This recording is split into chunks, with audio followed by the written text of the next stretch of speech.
Dans les ménopauses non physiologiques, on avait dit la ménopause artificielle. La femme a subi une castration, c'est-à-dire on Docteur, lui a enlevé docteur, totalement les ovaires pour une pathologie, ou bien la radiothérapie. On a aussi, dans les ménopauses non physiologiques, la ménopause précoce. La définition de la ménopause précoce, c'est que la patiente fait une ménopause euh, à l'âge qui survient avant 40 ans. Avant 40 ans, il y a plusieurs étiologies, mais pour ça, c'est une destruction massive, par exemple des, des ovogonies, ou bien carrément à la naissance, elle a un potentiel d'ovogonie qui est diminué, ce qui explique pourquoi sa réserve folliculaire est diminuée. Ça entraîne une ménopause précoce, mais ce n'est pas le sujet de notre cours. Point de vue, point de vue physiologique purement, point de vue physiologique, peut-être comme vous avez fait ça en histologie, en intra-utérin, la femme elle a 7 millions d'ovogonies. Mais à partir entre le 5e et le 7e mois en intra-utérin, elle va perdre 5 millions d'ovogonies. Et à la naissance, il nous reste à peine entre 1 à 2 millions d'ovocytes, et elle va continuer de perdre, c'est ce qu'on appelle l'apoptose. Et arrivé à la puberté, il lui reste à peine entre 300 000 et 500 000. Et cette apoptose va continuer tout le long de la vie. Ce n'est pas le fait d'ovuler après la puberté, une ovulation par un cycle qui va diminuer le potentiel, mais surtout l'apoptose. On peut avoir une apoptose de l'ovocyte lui-même, qui va entraîner une apoptose, ou bien les cellules de granulosa subissent une apoptose, et ceci entraîne ce qui fait que la réserve folliculaire va diminuer avec l'âge. Et arrivé entre 48 et 50 ans, la femme, elle aura épuisé son potentiel ovocytaire, et c'est ça la ménopause.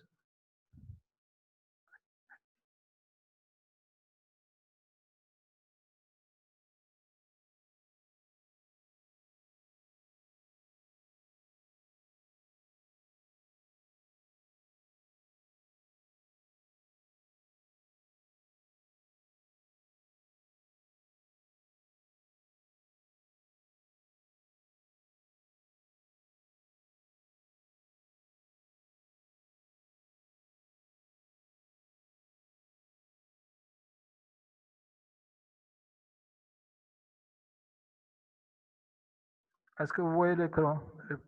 Est-ce que le son, ça va?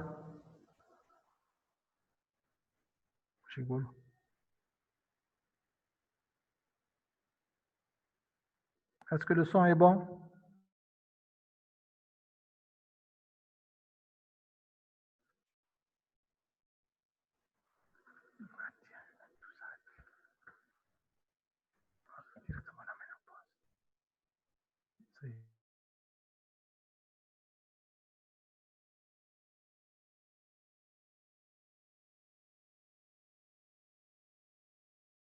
On y est, diagnostic de la ménopause.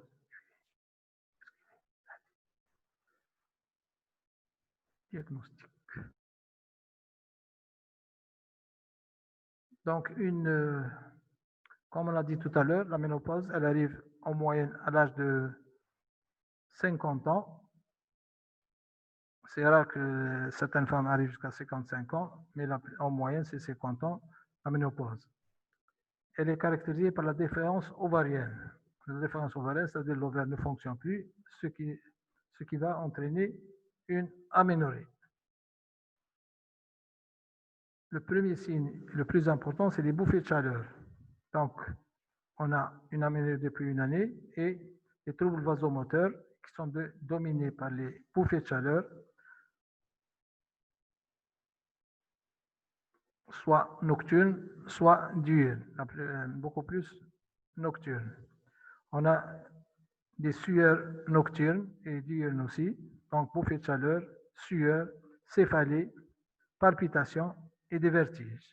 Donc, rappelez-vous bien, les premiers signes, c'est les bouffées de chaleur. Ensuite, on peut avoir des troubles psychiques, insomnie, asthénie, irritabilité, anxiété et dépression. Donc, rappelez-vous, tous ces signes, c'est très important. N'oubliez pas les bouffées de chaleur, la sueur, les céphalées. Donc, bouffées de chaleur et sueur, c'est les plus importants et les plus fréquents. Mais il arrive des insomnies, asthénie, irritabilité, la femme devient anxieuse, irritable, et même avec une dépression. Avec diminution de la libido et une dyspareunie, c'est-à-dire dyspareunie des rapports douloureux, pas sécheresse vaginale, puisqu'il n'y a plus d'hormones qui sont sécrétées par le verre, une prise de poids, altération cutanée et des fanères, cheveux et ongles. Donc, c'est ça les signes les plus importants de la ménopause. À ce moment-là, on peut préciser à l'interrogatoire les caractéristiques des bouffées de chaleur. C'est des bouffées de type ascendant vers le bas et ça monte vers le visage, en dernier vers le visage, et nécessitant à la femme de se découvrir, avec dans un second temps une période de frilosité. Donc vous avez des bouffées de chaleur, et ensuite une frilosité de durée assez courte. Et d'autres signes fonctionnels à rechercher. Donc, devant toute consultation, et ensuite, on peut demander, pour s'assurer, est-ce qu'il s'agit d'une ménopause, quels sont les examens complémentaires qu'il faut demander. On demande le taux de FSH. Un taux de FSH normal en début de cycle, c'est-à-dire 5e jour du cycle, il est à peine de 6 millunités internationales par millilitre. Ici, on va trouver le taux de FSH qui est élevé, minimum à 30 millunités par millilitre, ou bien on peut trouver 40, 50, 60, beaucoup plus. Pourquoi? Parce que les ovaires ne fonctionnent plus. À ce moment-là, l'hypophyse va essayer de les stimuler, mais elle n'arrive pas à les stimuler puisqu'il n'y a plus de réserve folliculaire. Donc, rappelez-vous très bien, la FSH est très élevée. L'éthinoestradiol qui est diminue à 50 picogrammes par millilitre. Et ensuite, il va arriver jusqu'à 20 picogrammes par millilitre. Donc, une diminution importante du taux d'œstrogène. D'accord? Ensuite, les d'autres examens. Donc ça vous confirme. Une femme qui vous dit, ça fait une année, je n'ai pas eu mes règles, uniquement en demandant un taux de FSH. Si vous trouvez élevé, vous êtes en droit de lui dire que vous êtes en ménopause. Ça, c'était la ménopause proprement dite. La post-ménopause, quelles sont les conséquences de la post-ménopause? Il faut toujours, puisque c'est une période où il y a des pathologies qui sont assez méchantes. Dans la post-ménopause, rechercher est-ce qu'il y a des métrorragies. Classiquement, on dit toute femme ménopausée qui saigne, jusqu'à preuve du contraire, il s'agit d'un cancer de l'endomètre, un cancer de l'utérus. Ensuite, puisqu'il n'y a plus de sécrétion hormonale, on avait dit que les oestrogènes sont très bas, entre 50 et 20 picogrammes par millilitre. À ce moment-là, il va avoir les signes d'hypoœstrogénie.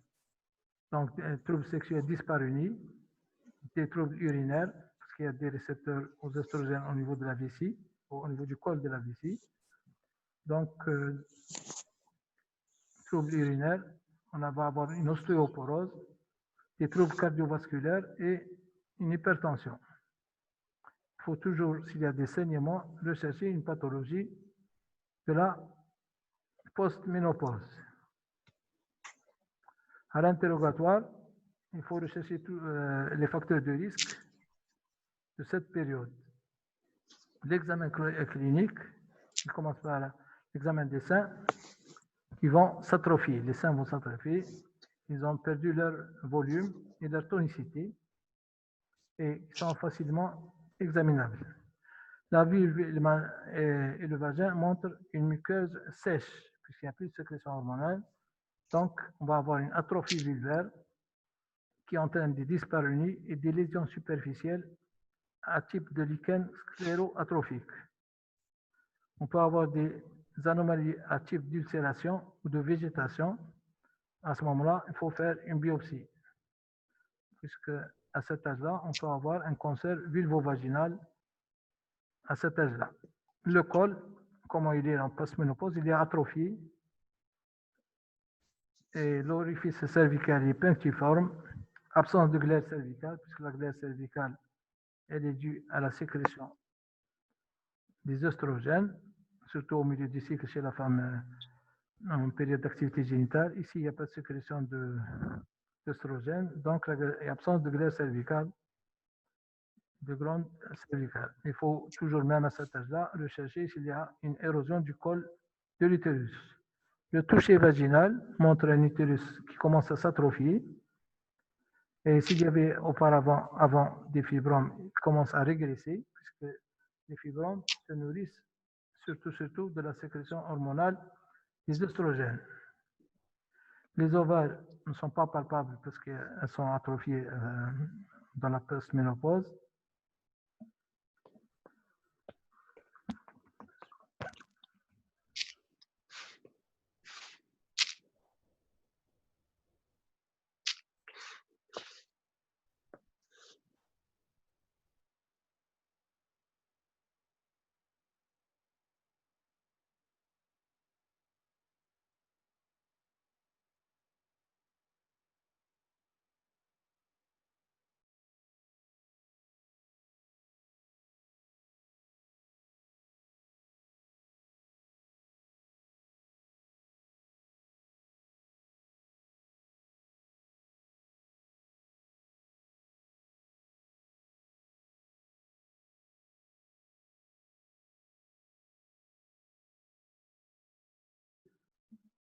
On continue.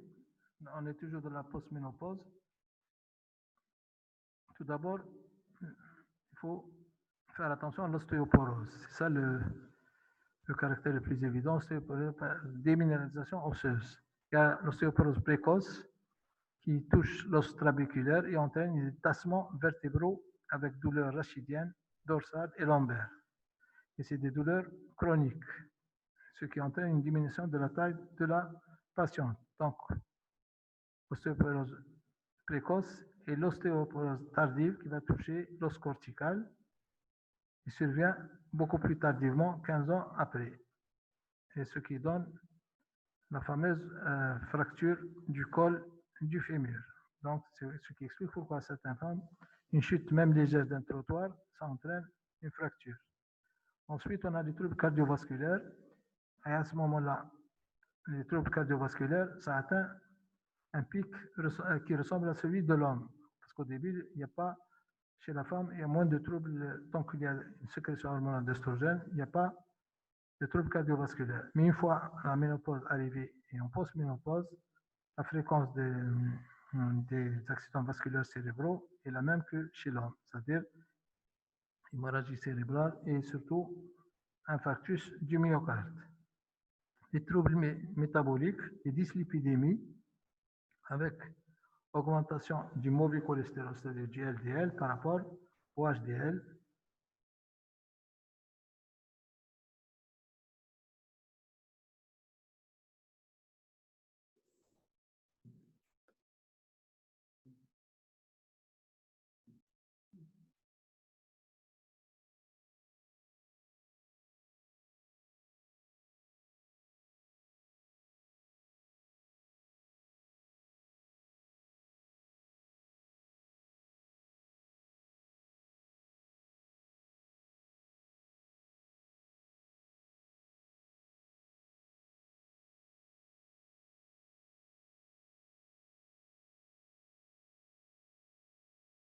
Excusez, il y a beaucoup de problèmes de connexion, ce n'est pas de notre faute. Donc, on avait dit les troubles métaboliques. Et ensuite, on peut avoir des troubles de l'hémostase, augmentation du fibrinogène et du facteur 7. Ainsi, on peut obtenir aussi une hypertension artérielle à cet âge-là de la post-ménopause. Les examens complémentaires, ne jamais oublier, surtout la mammographie à cet âge-là, dans la post-ménopause, parce que c'est le moment où on a une recrudescence des cancers du sein. De même que l'ostéoporose qu'on a déjà cité, puisqu'il y a une déminéralisation osseuse qui peut être évaluée par des examens radiologiques, la tomodensitométrie ou bien l'ostéodensitométrie. Il faut faire attention qu'il n'y ait pas de métrorragie post-ménopausique, je vous ai dit tout à l'heure. toute métrorragie post-ménopausique, il faut faire une biopsie d'endomètre ou bien, beaucoup mieux, un curetage biopsique à la recherche pour confirmer ou infirmer un cancer de l'utérus, de l'endomètre. Demander une hystéroscopie aussi et curetage, donc biopsie. Donc, on a vu à peu près rapidement ce qu'est la ménopause, préménopause, ménopause et post-ménopause. Maintenant, comment traiter une ménopause? Maintenant, on a ce qu'on appelle, on donne des oestrogènes. Des oestrogènes, mais jamais tout seul. Il faut toujours donner des oestrogènes avec un progestatif. Parce que si on donne un oestrogène tout seul, ça peut entraîner un nœud de l'endomètre. Les principaux produits utilisés, on appelle les traitements hormonaux, on appelle les THS, T majuscule, H majuscule, S. Traitement hormonal substitutif. Ça concerne quoi? On donne des oestrogènes. Il y a un seul oestrogène qui est utilisé, c'est le 17 bêta-œstradiol. Un seul oestrogène. C'est toujours le même oestrogène. Les progestatifs, ça peut changer, mais l'oestrogène est toujours le même, c'est le 17 bêta-œstradiol. Et on le donne à la dose, avant on donnait 2 mg par os, c'est-à-dire 2 mg. Mais comme il y a un gros problème de légère augmentation du cancer du sein et légère augmentation du cancer de l'endomètre, maintenant, ils ont diminué la dose. C'est une dose entre 1,5 mg ou bien même à 1 mg pour éviter. Et avant, on donnait le traitement pendant 5-10 ans. On continue maintenant.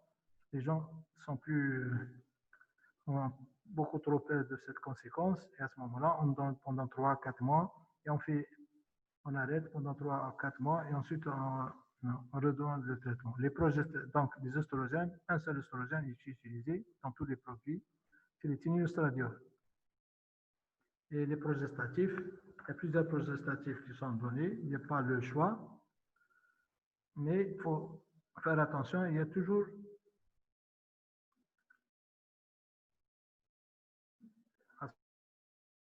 l'oestrogène et le progestatif.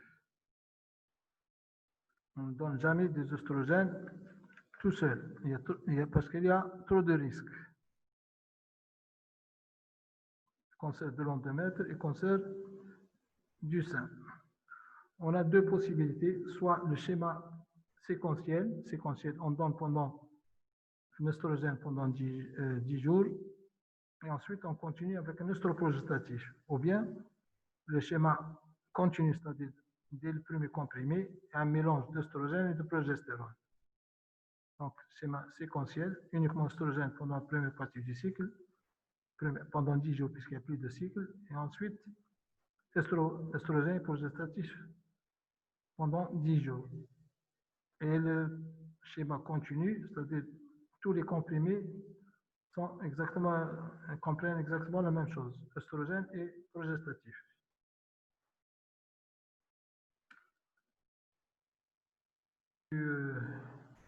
Médicamenteux.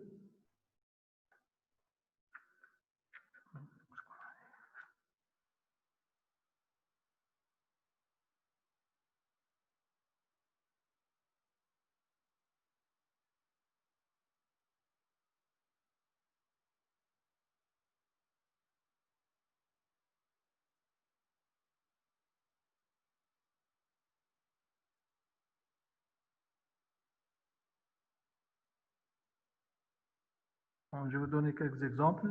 À titre indicatif, on a la Divina, un comprimé par jour pendant 21 jours, par mois. Ce qu'on trouve dans le commerce, Divina, Climen, Climastan, Tricycens et Kilogest. Mais c'est toujours la même chose. L'œstrogène est toujours le même. Ça diffère uniquement au niveau du progestatif.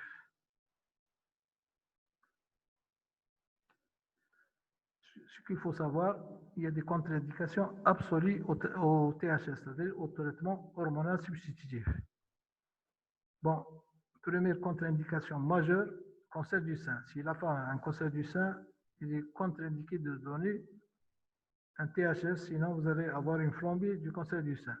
Évitez le lupus, les tumeurs hypophysaires, et l'atteinte hépatique sévère.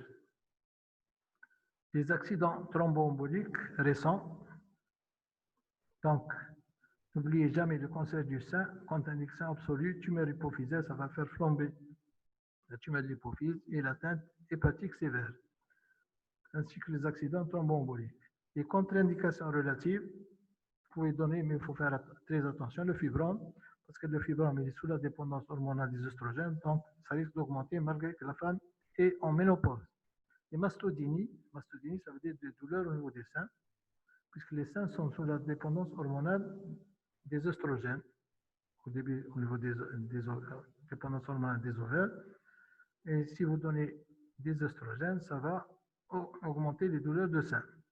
Les antécédents familiaux de cancer du sein, il faut mieux éviter. Pourquoi? Parce qu'il y a des cancers des seins qui sont héréditaires et on ne sait jamais, ça risque d'entraîner un cancer chez votre patiente. Les antécédents thromboemboliques, l'hypertriglycémie et l'atteinte hépatique, ainsi que l'autospongiose aggravée qui est pendant la grossesse. Donc, à éviter de donner des oestrogènes. Donc, il y a des contre-indications absolues, dont le numéro 1, c'est le cancer du sein, les accidents vasculaires récents, l'hépatite sévère, et des contre-indications relatives, comme le fibrome ou bien antécédents familiaux de cancer du sein. Il vaut mieux éviter parce qu'il y a des cancers du sein qui sont héréditaires. Quand je vous ai dit quand traiter et comment traiter, il ne faut pas traiter toutes les patientes qui sont ménopausées. Si la femme, il y a certaines femmes qui ne ressentent absolument rien du tout, donc elle a une ménopause qui n'est pas criarde, donc vous la laissez tranquille. Mais si la patiente, à ce moment-là, surtout ce qui dérange les patients, c'est surtout les bouffées de chaleur. À ce moment-là, si les bouffées de chaleur sont importantes, alors vous donnez un traitement. Mais s'il n'y a, elle ne se plaint de rien du tout, vous la laissez tranquille. Et combien de temps traiter? À l'époque, on traitait pendant 5, 10 ans et même plus les THS. Maintenant, les gens sont beaucoup plus prudents puisqu'il y a eu une légère augmentation des cancers du sein et des cancers de l'endomètre dû à ces traitements. C'est pour ça que les gens maintenant traitent pendant 3, 4 mois, ils font des fenêtres sans traitement et ensuite ils reprennent le traitement tout en surveillant bien la patiente. Si vous n'utilisez pas les traitements hormonaux, il y a certains traitements, ce qu'on appelle traitements non hormonaux, qui sont prescrits soit seuls, soit avec les THS, surtout quand il y a des contre-indications au traitement hormonal. On a par exemple le Veralipide agréal, un comprimé par jour pendant 20 jours, ça soulage la patiente. L'Abifène, 1 à 3 comprimés par jour en continu, ou bien la clonidine, catapresson, qui est un hypotenseur, un demi-comprimé en continu qui peut donner des résultats. Donc, si vous avez peur du THS, donnez des traitements non hormonaux. En principe, il n'y a aucun problème. Ça pourrait soulager la patiente et il n'y a aucun risque comme les THS. Les troubles sexuels, s'il y a des troubles sexuels dyspareunies, pourquoi? Parce qu'il y a un manque d'œstrogène, donc il y a un sécheresse vaginal, vulvaire. Donc à ce moment-là, vous pouvez donner des œstrogènes par voie locale. Par exemple, on peut donner de la colpotrophine. Colpotrophine, ne pas confondre avec la colpocétine. La colpocétine, c'est un antibiotique, alors que la colpotrophine, c'est des ovules ou bien pommades à base d'œstrogène et qui lutte donc contre l'atrophie vulvovaginale. La colpotrophine qui est la plus connue, celle qui existe de temps en temps chez nous, des fois des cannes, mais vous pouvez l'utiliser soit sous forme de comprimé, soit sous forme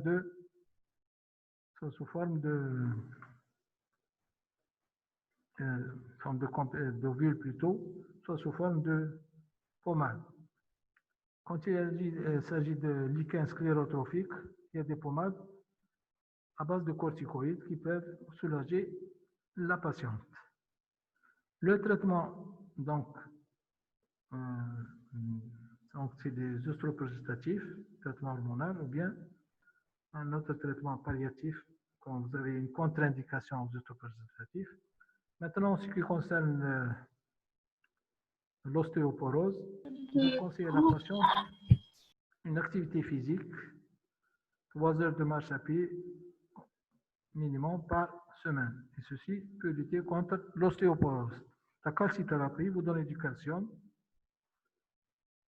1,5 g de calcium par voie orale, et pour vous donner aussi la vitamine D. D'accord? Si vous avez la femme déjà en ostéoporose, vous augmentez un petit peu les doses de calcium, de vitamine D. Voilà à peu près le traitement de la ménopause. Si vous avez des questions, vous pouvez les poser.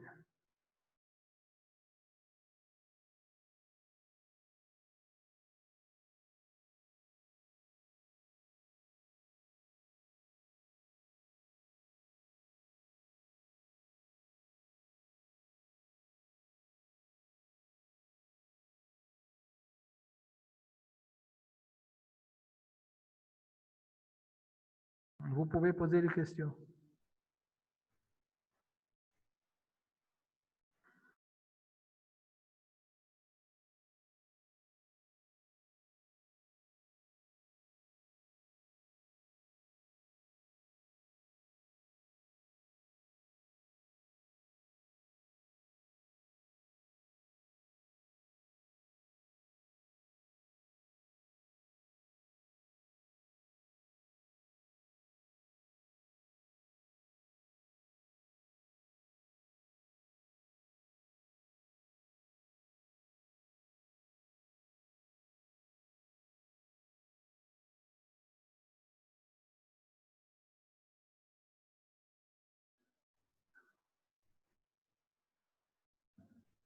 Donc, le cancer de l'endomètre, le cancer de l'endomètre est dû principalement à l'hyperestrogénie.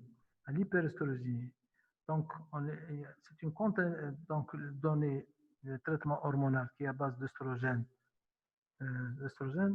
Vous allez donner une flambée du cancer de l'endomètre. Donc, c'est une contre-indication absolue. Parce qu'on pense que le cancer de l'endomètre, comme le cancer du sein, ils sont hormonodépendants et ils dépendent des oestrogènes. C'est l'hyperestrogénie qui entraîne le cancer de l'endomètre, ce qui explique qu'on ne donne pas de traitement hormonal THS à une femme qui a un cancer de l'endomètre. C'est complètement contre-indiqué. C'est très dangereux. On obtient une flambée du cancer. Donc, la cause de le cancer de l'endomètre, c'est trop d'oestrogènes. Si on ajoute encore des oestrogènes, on va aggraver la maladie.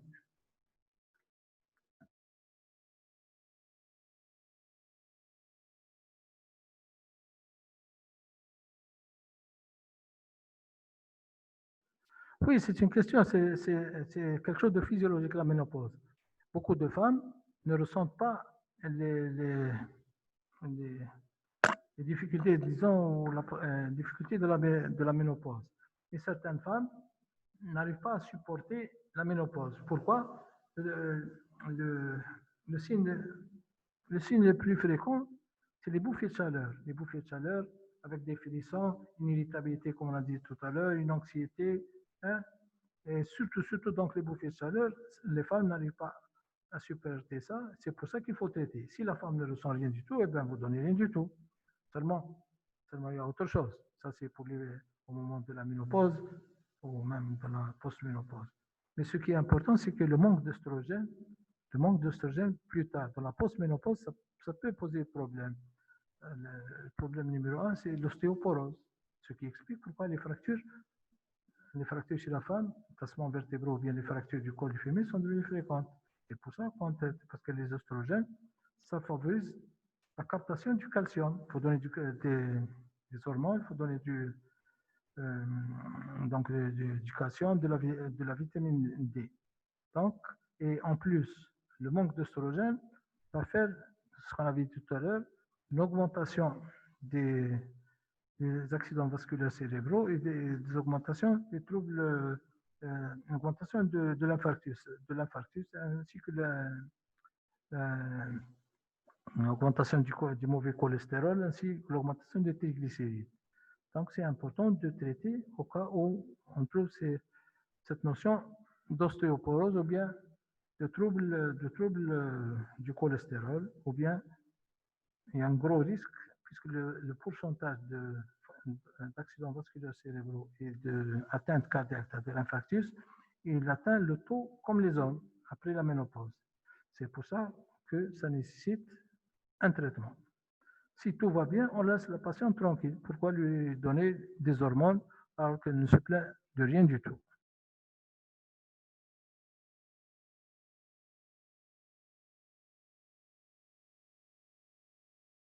Lutéale et ménopause. C'est ce qui arrive dans la préménopause ou périménopause. L'école française parle de préménopause. L'école anglaise parle de périménopause. C'est des quelques années avant la ménopause, c'est-à-dire arrivé à 46, 47, on appelle ça la périménopause. À ce moment-là, il y a un trouble des règles, avec une deuxième partie du cycle qui est courte. La phase lutéale est courte. Pourquoi? Parce qu'il y a ce qu'on appelle une dysovulation, ou bien il n'y a pas d'ovulation du tout. Ce qui explique pourquoi il y a un trouble des règles à cet âge-là. Il y a des ménométralgies, il peut y avoir des spanioméries, et souvent il n'y a pas d'ovulation. S'il n'y a pas d'ovulation, cela veut dire une sécrétion hormonale d'œstrogène de la première partie du cycle. Comme il n'y a pas d'ovulation, il n'y a pas de sécrétion de progestérone. Et ce qui explique l'hyperplasie de l'endomètre. Et l'hyperplasie de l'endomètre, c'est en train de métrorragie. Et une des causes du cancer de l'endomètre, justement, c'est l'hyperplasie, c'est l'hyperœstrogénie non compensée par la progestérone qui entraîne une hyperplasie de l'endomètre et elle peut faire le lit du cancer de l'utérus.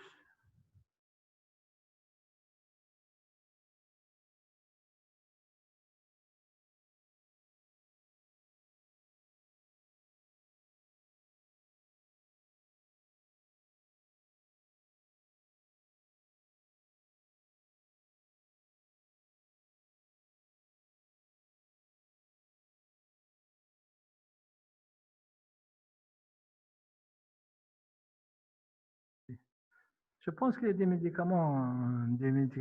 ce qu'on appelle la phytothérapie, je pense. Il y a des médicaments qui peuvent soulager, même à titre psychologique. Ça pourrait peut-être même faire. On appelle ça les phytoestrogènes, tiens, c'est ça, le nom des phytoestrogènes, qui a une action qui ressemble à l'estrogène, mais avec euh, euh, moins de danger, si on veut.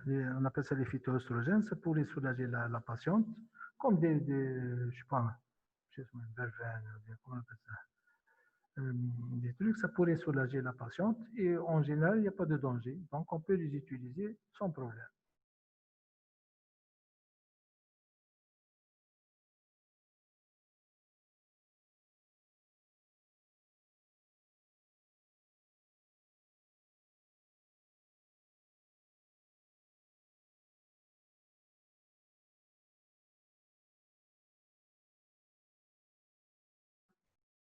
Est-ce que vous avez d'autres questions?